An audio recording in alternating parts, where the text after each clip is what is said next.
Hello sir, ಈ ಪಕ್ಕದಲ್ಲಿ ಇನ್ನೊಂದು ಇದಿತ್ತು ಸರ್ ಶೆಡ್ಡು.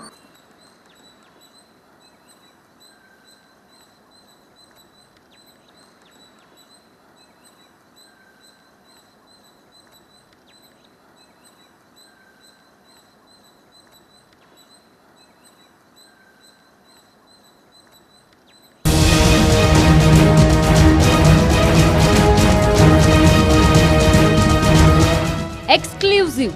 ಇದು ರೇಣುಕಾಸ್ವಾಮಿ ಕೊಲೆ ಕೇಸ್ನ ಬಿಗ್ ಎಕ್ಸ್ಕ್ಲೂಸಿವ್. ಇದು ಬೇರ್ಯಾವ ಚಾನಲ್ ಮಾಡದ ಇನ್ವೆಸ್ಟಿಗೇಷನ್. ಪಟ್ಟಣಗೆರೆ ಶೆಡ್ನಿಂದಲೇ ಮಹಾ ಗ್ರೌಂಡ್ ರಿಪೋರ್ಟಿಂಗ್.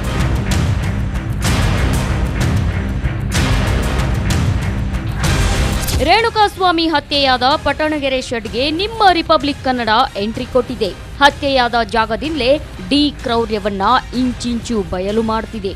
ಡಿ ಗ್ಯಾಂಗ್ ರಕ್ಕಸರು ರೇಣುಕಾಸ್ವಾಮಿಗೆ ಹಲ್ಲೆ ಮಾಡಿದ್ದೆಲ್ಲಿ, ಮನ ಬಂದಂತೆ ಹೊಡೆದು ಚಿತ್ರಹಿಂಸೆ ಕೊಟ್ಟಿದ್ದೆಲ್ಲಿ, ಶೆಡ್ನಲ್ಲಿ ಏನೇನಿದೆ, ಎಲ್ಲೆಲ್ಲಿ ಸಿಸಿ ಕ್ಯಾಮೆರಾಗಳಿವೆ, ಹೀಗೆ ಇಡೀ ಶೆಡ್ನ ಕರಾಳ ಮುಖವನ್ನ ಎಳೆ ಎಳೆಯಾಗಿ ತೆರೆದಿಡುತ್ತಿದ್ದೀವಿ ನೋಡಿ. ದೃಶ್ಯ 1, ಪಟ್ಟಣಗೆರೆ ಶೆಡ್ ಗೇಟ್.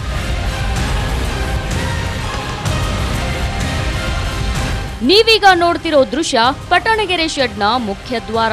ಶೆಡ್ನ ಗೇಟ್ನಿಂದ ಒಳಗೆ ಎಂಟ್ರಿ ಆಗ್ತಿದ್ದಂತೆ ಸೆಕ್ಯೂರಿಟಿ ರೂಮ್ ಸಿಗುತ್ತೆ.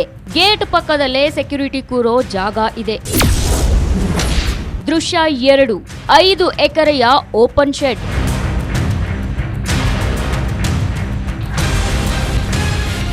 ಇದು ಅಂತಿಂತ ಶೆಡ್ ಅಲ್ಲ. ಪಟ್ಟಣಗೆರೆ ಶೆಡ್ ಬರೋಬ್ಬರಿ 5 ಎಕರೆಯಷ್ಟು ವಿಸ್ತೀರ್ಣ ಹೊಂದಿದೆ. ಶೆಡ್ನ ಒಳಗೆ ಒಂದು ಮನೆ ಕೂಡ ಇದೆ. ಕಾಲಿಟ್ಟಲ್ಲೆಲ್ಲ ನೂರಾರು ಸೀಸ್ ಆಗಿರೋ ವಾಹನಗಳಿವೆ.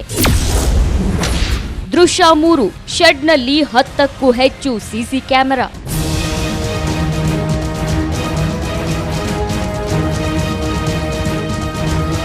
ಪಟ್ಟಣಗೆರೆ ಶೆಡ್ನಲ್ಲಿ ಒಂದಲ್ಲ ಎರಡಲ್ಲ ಬರೋಬ್ಬರಿ 10ಕ್ಕೂ ಹೆಚ್ಚು ಸಿಸಿ ಕ್ಯಾಮೆರಾಗಳಿವೆ. ಗೇಟ್ನ ಮುಂಭಾಗ, ಶೆಡ್ ಮಧ್ಯಭಾಗ, ಶೆಡ್ನಲ್ಲಿರೋ ಮನೆಯಲ್ಲೂ ಸಿಸಿ ಕ್ಯಾಮೆರಾ ಇದೆ.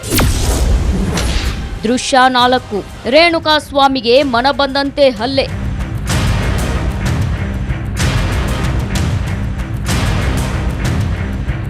ರೇಣುಕಾಸ್ವಾಮಿಯನ್ನ ಶೆಡ್ಗೆ ಕರೆತಂದು ಡಿ ಗ್ಯಾಂಗ್ ರಕ್ಕಸರು ಆತನ ಮೇಲೆ ರಾಕ್ಷಸನಂತೆ ಎರಗಿದ್ದಾರೆ. ಮೊದಲು ಶೆಡ್ನಲ್ಲಿರೋ ಮನೆಗೆ ಕರೆದೊಯ್ದು ಹಲ್ಲೆ ಮಾಡಿದ್ದಾರೆ. ಬಳಿಕ ಮನೆ ಬಳಿಯ ಖಾಲಿ ಜಾಗದಲ್ಲಿ ಹಿಗ್ಗಾಮುಗ್ಗಾ ಥಳಿಸಿದ್ದಾರೆ. ನಂತರ ದರ್ಶನ್ ಬಂದ ಮೇಲೆ ಶೆಡ್ ಮಧ್ಯಭಾಗಕ್ಕೆ ಕರೆತಂದು ಎಲ್ಲರೂ ಹೊಡೆದಿದ್ದಾರೆ. ಪಕ್ಕದಲ್ಲಿದ್ದ ವಾಹನಗಳಿಗೆ ಎಸೆದು ಥಳಿಸಿದ್ದಾರೆ.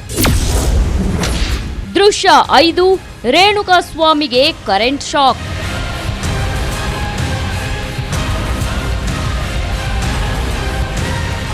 ಇಷ್ಟಾದ್ರೂ ಸುಮ್ಮನಾಗದ ರಕ್ಕಸರು ರೇಣುಕಾಸ್ವಾಮಿಯನ್ನ ಮತ್ತೆ ಶೆಡ್ನಲ್ಲಿರೋ ಮನೆಗೆ ಕರೆದೊಯ್ದು ಕರೆಂಟ್ ಶಾಕ್ ಕೊಟ್ಟಿದ್ದಾರೆ. ಬಳಿಕ ರಾಡ್ ಕಟ್ಟಿಗೆಯಲ್ಲಿ ಹಿಗ್ಗಾಮುಗ್ಗಾ ಥಳಿಸಿದ್ದಾರೆ. ಮನ ಬಂದಂತೆ ಹೊಡೆದು ಹತ್ಯೆ ಮಾಡಿದ್ದಾರೆ. ದೃಶ್ಯ 6, ಪಟ್ಟಣಗೆರೆ ಶೆಡ್ನಲ್ಲಿ ರಕ್ತದ ಕಲೆ ಪತ್ತೆ.